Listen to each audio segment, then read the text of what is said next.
আমার ইউটিউব চ্যানেলে সবাইকে স্বাগতম। দ্য ইংলিশ এক্সপার্ট এর আজকের আয়োজন ডিটারমিনার। ডিটারমিনার সম্পর্কে ভালোভাবে জানতে হলে কাউন্টেবল নাউন এবং আনকাউন্টেবল নাউন সম্পর্কে ভালো ধারণা থাকা দরকার।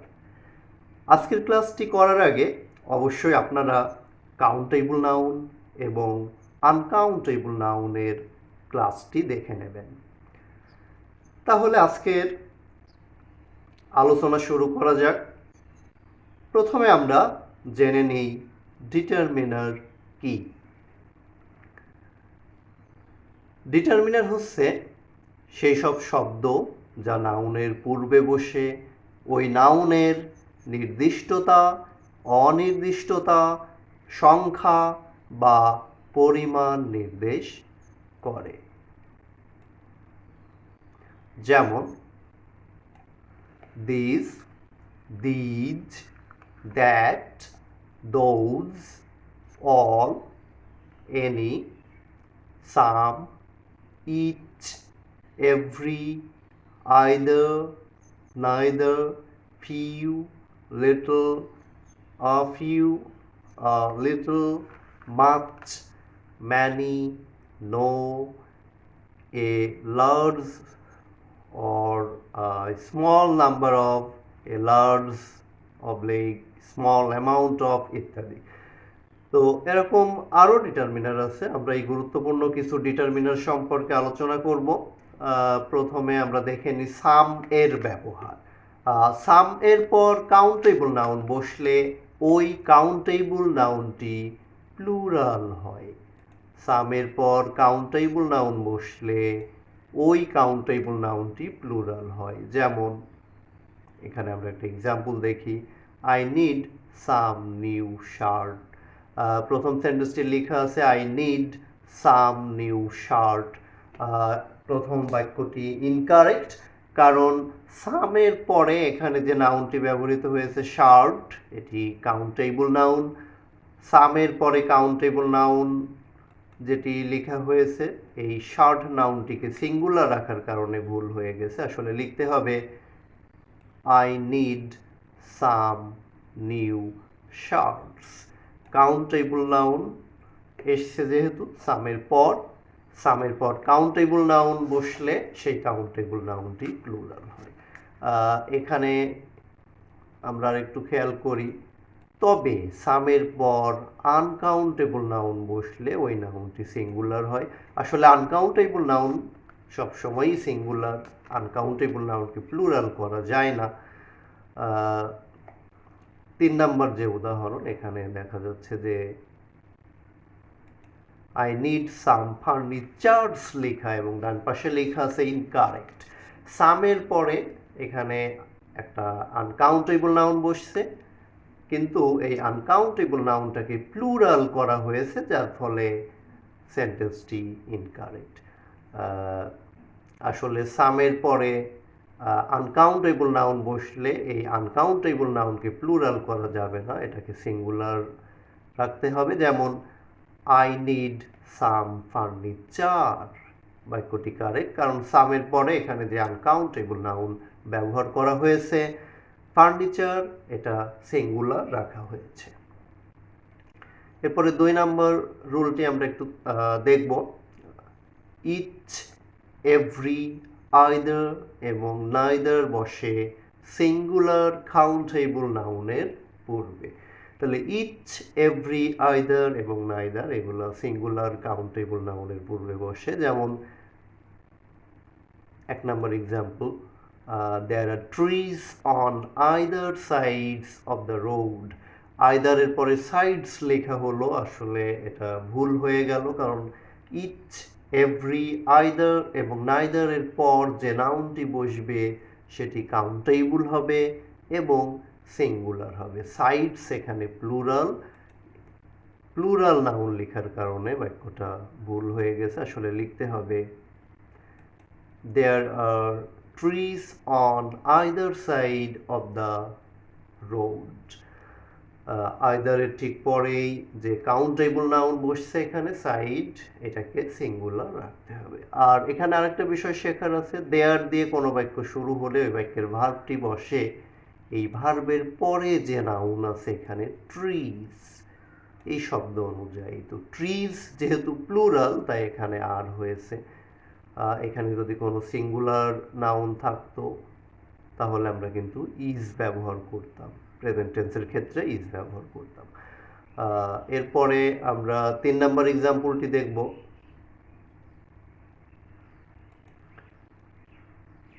ইচ নিউ ডেজ আর ডিফারেন্ট। ইচ নিউ ডেজ, এখন ইচ এর পরে নিউ একটা অ্যাডজেক্টিভ, তারপর ডেজ, এটাকে কিন্তু প্লুরাল করার কারণে বাক্যটি ইনকারেক্ট হয়ে গেছে। কারণ ইচ এর পর যদি কোনো কাউন্টেবল নাউন আসে সেই নাউনটাকে সিঙ্গুলার রাখতে হয়।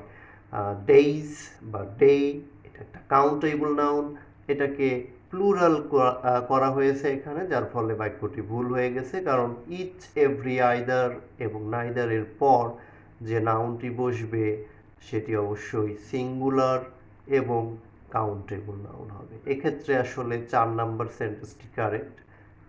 Each new day is different. পরবর্তীতে আমরা রুল 3 সম্পর্কে একটু ধারণা নিব। মাছ এবং ম্যানি এর ব্যবহার শিখব, কোথায় মাছ বসে এবং কোথায় ম্যানি বসে। মাছ ব্যবহৃত হয় সিঙ্গুলার আনকাউন্টেবল নাউনের পূর্বে, আসলে মাছ বসে আনকাউন্টেবল নাউনের আগে, এবং ম্যানি ব্যবহৃত হয় প্লুরাল কাউন্টেবল নাউনের পূর্বে। অর্থাৎ ম্যানির পরে আমরা যখন কোনো নাউন ব্যবহার করব সেই নাউনটি অবশ্যই কাউন্টেবল নাউন হবে এবং প্লুরাল নাউন হবে। ম্যানি মানেও অনেক, মাছ মানেও অনেক, কিন্তু এই বিষয়টা লক্ষ্য আমাদের রাখতে হবে যে মাছ এর পর আনকাউন্টেবল নাউন বসবে এবং সেই নাউনটি অবশ্যই সিঙ্গুলার হবে। অপরপক্ষে ম্যানি এর পর কাউন্টেবল নাউন বসবে এবং ওই কাউন্টেবল নাউনটি প্লুরাল হবে। এখানে আমি 5টি এক্সাম্পল দিয়েছি, আমরা একটা একটা করে এক্সাম্পল দেখব। We don't have many informations about the case. মামলাটি সম্পর্কে আমাদের অনেক তথ্য নাই। এখানে ইনফরমেশনস, এটাকে প্লুরাল করা হয়েছে। ইনফরমেশনস, আসলে ইনফরমেশন একটা আনকাউন্টেবল নাউন, এটাকে প্লুরাল করা যাবে না, এটা একটা ভুল। আবার এই আনকাউন্টেবল নাউনের আগে ম্যানি ব্যবহার করা হয়েছে, এটাও একটা ভুল। তাহলে প্রথম সেন্টেন্সটি ইনকারেক্ট। এরপরে আমরা তার পরবর্তী যে এক্সাম্পল সেটি দেখি। We don't have much information about the case. এখানে সেন্টেন্সটি ঠিক আছে, একটি কারেক্ট সেন্টেন্স, কারণ এখানে অনেক অর্থ প্রকাশে এখানে মাছ আমরা ব্যবহার করেছি একটি আনকাউন্টেবল নাউনের আগে। ইনফরমেশন একটি আনকাউন্টেবল নাউন, তো মাছ এরপরে আনকাউন্টেবল নাউন বসে এবং সেই আনকাউন্টেবল নাউনটাকে সিঙ্গুলার রাখতে হয়। এখানে ইনফরমেশনকে সিঙ্গুলার রাখা হয়েছে। পরবর্তী যে এক্সাম্পল আমরা সেটি দেখব।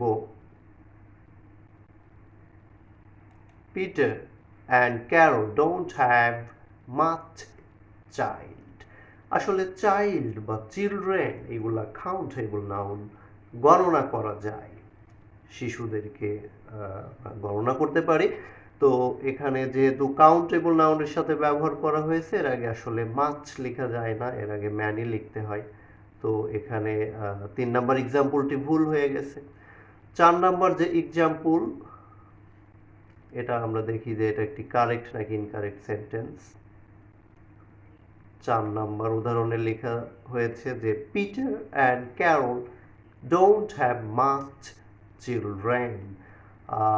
এখানেও ভুল হয়েছে, কারণ চিলড্রেন এটি একটি কাউন্টেবল নাউন এবং এটি প্লুরাল। আসলে প্লুরাল কাউন্টেবল নাউনের আগে মাছ লিখতে হয় না, প্লুরাল কাউন্টেবল নাউনের আগে অনেক অর্থ প্রকাশ করতে চাইলে আমরা ম্যানি ব্যবহার করি। তাহলে মূলত এখানে 5 নাম্বার সেন্টেন্সটি সঠিক, যে Peter and Carol don't have many children. এর পরবর্তী রুলটি হচ্ছে লিটল এবং এ লিটল বসে সিঙ্গুলার আনকাউন্টেবল নাউনের পূর্বে, তবে ফিউ এবং আ ফিউ বসে প্লুরাল কাউন্টেবল নাউনের পূর্বে। যেমন only a little children like maths, এই সেন্টেন্সটি ইনকারেক্ট, কারণ এখানে চিলড্রেন একটি কাউন্টেবল নাউন, তার আগে অনলি আ লিটল লেখা হয়েছে। আ লিটল এটি বসে সিঙ্গুলার আনকাউন্টেবল নাউনের সাথে। আ লিটল ব্যবহৃত হয় আনকাউন্টেবল নাউনের সাথে এবং সেই আনকাউন্টেবল নাউনটি সিঙ্গুলার হয়, তবে এখানে লিটল ব্যবহার করা হয়েছে প্লুরাল কাউন্টেবল নাউনের সাথে, যার ফলে বাক্যটি ভুল হয়ে গেছে। 2 নম্বর যে উদাহরণটি সেটি আমরা লক্ষ্য করি, only a few children like maths, সেন্টেন্সটি সঠিক আছে, কারণ এখানে চিলড্রেন এটি একটি প্লুরাল কাউন্টেবল নাউন এবং প্লুরাল কাউন্টেবল নাউনের আগে আমরা অল্প কিছু এরকম অর্থ প্রকাশ করতে চাইলে আমরা এ ফিউ ব্যবহার করতে পারি, এখানে এ ফিউ ব্যবহার করা হয়েছে। পরবর্তীতে এক্সাম্পল এটি খেয়াল করি আমরা, আই নিড আ ফিউ স্যুপস, আসলে স্যুপ এটি একটি আনকাউন্টেবল নাউন, আর আনকাউন্টেবল নাউনের সাথে আ ফিউ লেখা যায় না, যার ফলে 3 নম্বর সেন্টেন্সটি ইনকারেক্ট। আসলে স্যুপ শব্দটি যেহেতু আনকাউন্টেবল নাউন, এর সাথে আ লিটল ব্যবহার করতে হবে। 4 নম্বর যে উদাহরণটি এটি সঠিক, I need a little soup, soup যেহেতু আনকাউন্টেবল নাউন, এর আগে আ লিটল ব্যবহার করতে হবে। পরবর্তী রুলে আসি আমরা, এখানে বলা হচ্ছে যে শুধু ফিউ বা লিটল এর সাথে অনলি ব্যবহার করা যায় না, অনলি ফিউ লেখা যাবে না বা অনলি লিটল লেখা যাবে না, আমরা লিখতে পারি অনলি আ ফিউ বা অনলি আ লিটল। তবে অনলি, এই যে এখানে আমরা দেখি আ ফিউ বা আ লিটল এর সাথে অনলি ব্যবহৃত হয় বা ব্যবহার করা হয়। প্রথম যে উদাহরণ, only few crops can be grown on arid land, শুষ্ক ভূমিতে, অনুর্বর ভূমিতে শুধু অল্প কিছু শস্য উৎপাদন করা যেতে পারে। তো সেন্টেন্সটি ইনকারেক্ট, কারণ অনলি ফিউ লেখা যাবে না, আমরা অনলি এ ফিউ লিখতে পারি। যেমন 2 নম্বর এক্সাম্পলে লেখা হয়েছে only a few crops can be grown on arid land, সেন্টেন্সটি কারেক্ট।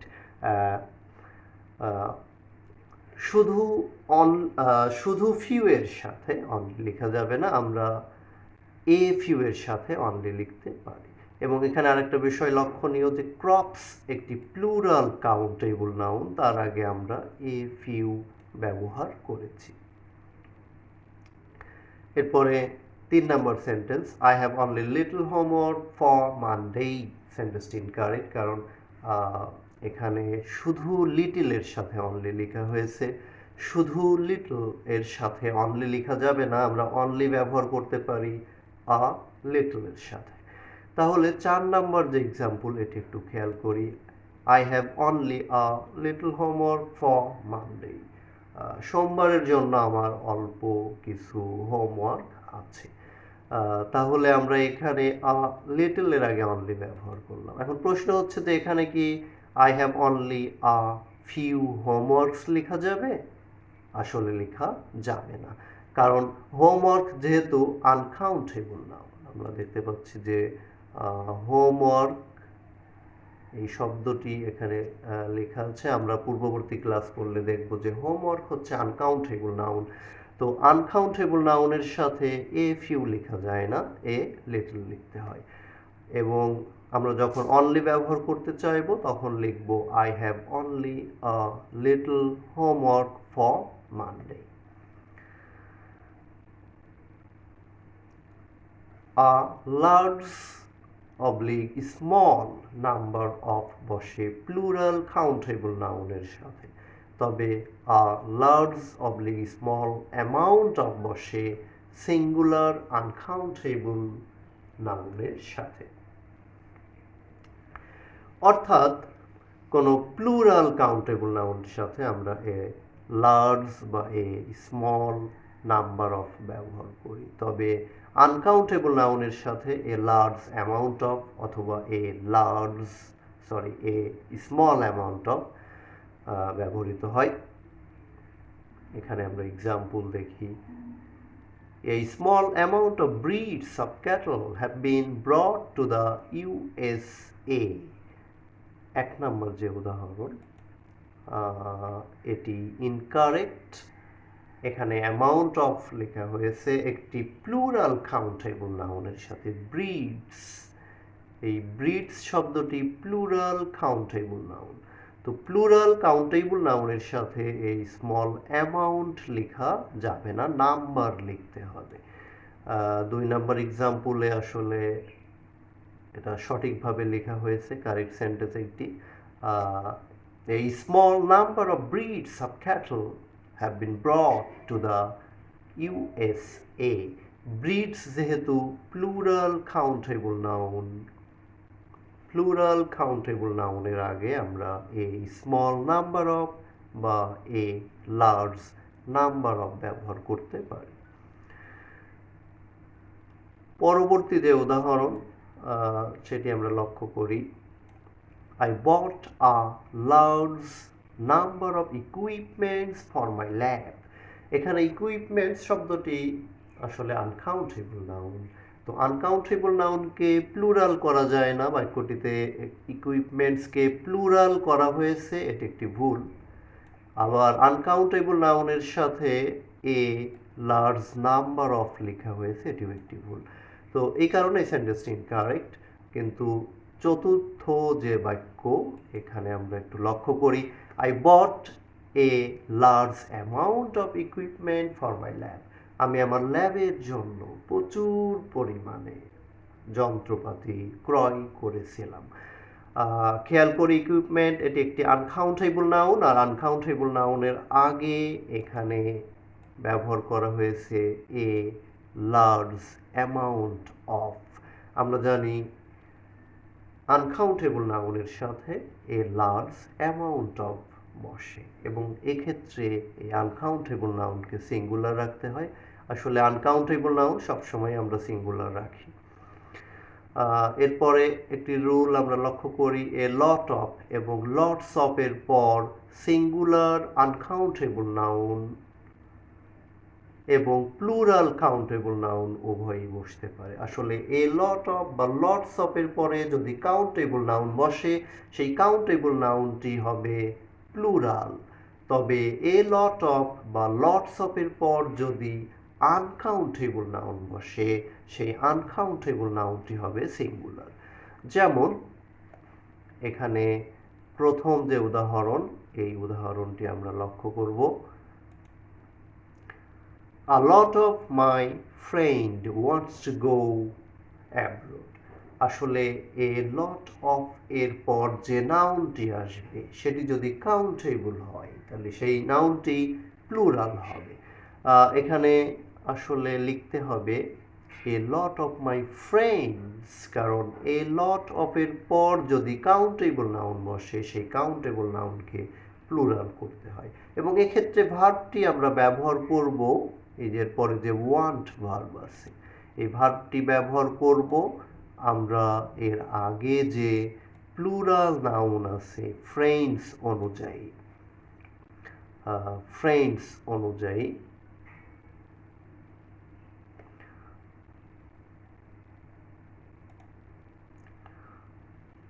তো ফ্রেন্ডস এখানে যেহেতু plural, present indefinite tense, subject plural, তাহলে ভার্বের সাথে এসবের যোগ হবে না, এখানে ওয়ান্ট হবে।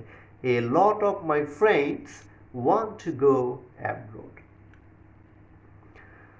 তবে পরবর্তী যে এক্সাম্পল, এটি যদি আমরা একটু খেয়াল করি তাহলে দেখব যে এখানে লেখা আছে lots of passions are needed to succeed in life. Lots of patience লেখা হলো, প্যাশেন্স একটি আনকাউন্টেবল নাউন, কিন্তু এরপরে যে ভার্বটি লেখা হলো এটি হচ্ছে প্লুরাল ভার্ব আর। আসলে আনকাউন্টেবল নাউনগুলো সবসময় সিঙ্গুলার, এবং এটা যেহেতু সিঙ্গুলার এরপরে সিঙ্গুলার ভার্ব লিখতে হবে। প্যাশেন্স এরপরে ইজ ব্যবহার করতে হবে, এখানে লিখতে হবে lots of patience. Lots of patience is needed to succeed in life. জীবনে সফল হতে প্রচুর ধৈর্য দরকার। তো লটস অফ এর পর এখানে প্যাশেন্স, এটি একটি আনকাউন্টেবল নাউন বসছে এবং এটিকে আমরা সিঙ্গুলার রেখেছি, কারণ আনকাউন্টেবল নাউন সবসময় সিঙ্গুলার হয়। এবং এর পরে যে ভার্বটি বসছে এই ভার্বটি সিঙ্গুলার ভার্ব। আমরা জানি লটস অফ এর পরে যদি আনকাউন্টেবল নাউন বসে সেক্ষেত্রে ভার্বটি বসবে ওই আনকাউন্টেবল নাউন অনুসারে। আর এখানে যে আনকাউন্টেবল নাউন আছে প্যাশেন্স, এটি অবশ্যই সিঙ্গুলার, কারণ আমরা জানি আনকাউন্টেবল নাউন সবসময়ই সিঙ্গুলার। 8 নম্বর রুল, দিস এবং দ্যাট বসে সিঙ্গুলার কাউন্টেবল নাউনের পূর্বে, তবে দিজ এবং দোজ বসে প্লুরাল কাউন্টেবল নাউনের পূর্বে। প্রথম উদাহরণটি আমরা খেয়াল করি, দিজ হাউস ইজ মাইন। আসলে দিজ এই শব্দটির পর আমরা প্লুরাল কাউন্টেবল নাউন ব্যবহার করব। আর THIS দিস, এখানে 2 নম্বর যে এক্সাম্পল আছে THIS দিস এর পরে সিঙ্গুলার কাউন্টেবল নাউন বসে।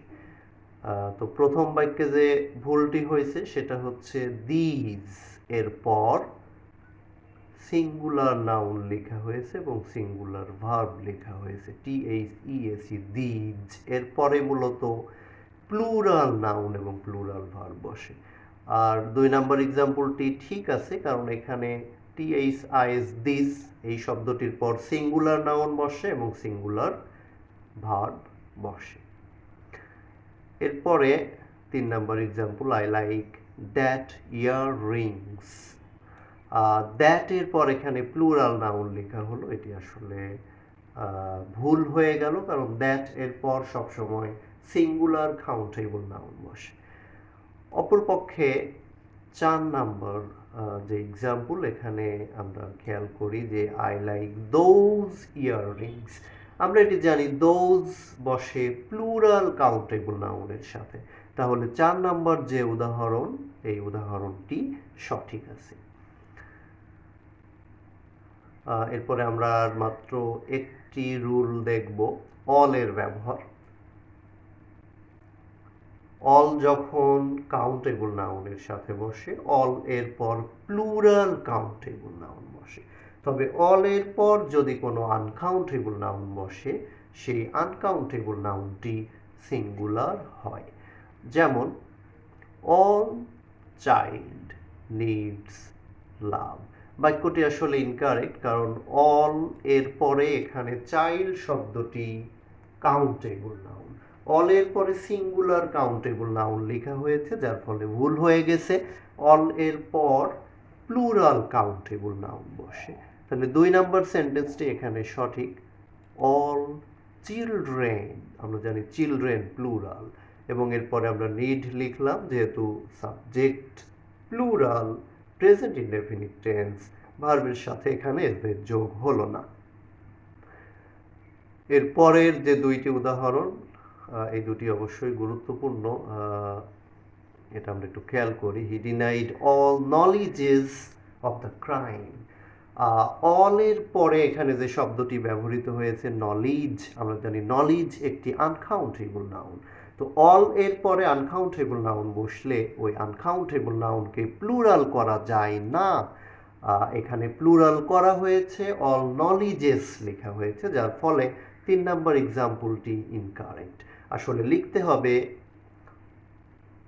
হি denied all knowledge of the crime.